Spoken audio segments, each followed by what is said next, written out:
Jahon chempionatida o'z yurishini omadsiz start bilan boshlagan 5 jamoa nomi aniq bo'ldi. 6-jamoaning nomi esa aniq sizni hayron qoldiradi. Agar tayyor bo'lsangiz, biz boshladik. Birinchi omadsiz jamoa bu Braziliya. Ular Afrikaning kuboksiz chempionlari bilan 1-1 hisobida durang o'ynab qo'yishdi. Biz Braziliyani jahon chempioni bo'lish uchun asosiy favoritlardan biri deya aytayotgan edik. Lekin ular Marokashni ham yuta olmadi. Carlota qanday qilib Braziliyani chempion qilmoqchi? Yana bir omadsiz yoki eng yomon start namoyish etgan jamoa bu Turkiya. Turklar birlashsa butun Yevropani zabt eta oladi, lekin birlashmasa Osiyoning istalgan jamoasiga mag'lub bo'la oladi.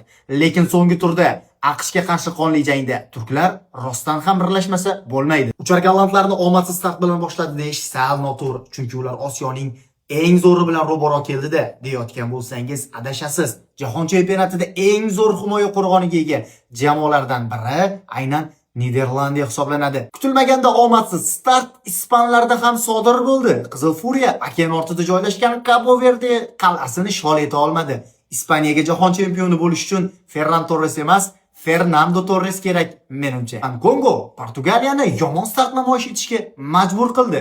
To'g'risi Portugaliya muxlisi emasman, lekin O'zbekiston uchun Portugaliyaga muxlislik qilgan edim.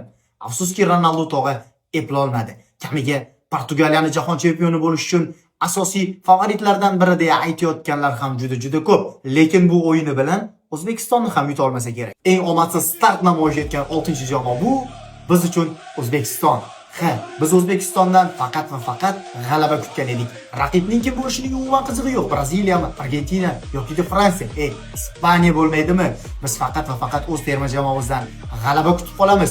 Shunday ekan, keyingi uchrashuvda Portugaliyaga ketgan bahsda g'alaba qozonamiz deganlar bitta like bosib, repost qilamiz. Durang natija qayd etadi deganlar kommentda hisobni yozib qoldiramiz. Mag'lub bo'ladi deganlarni esa ochig'i bilmadim. Nimadir qilish kerak.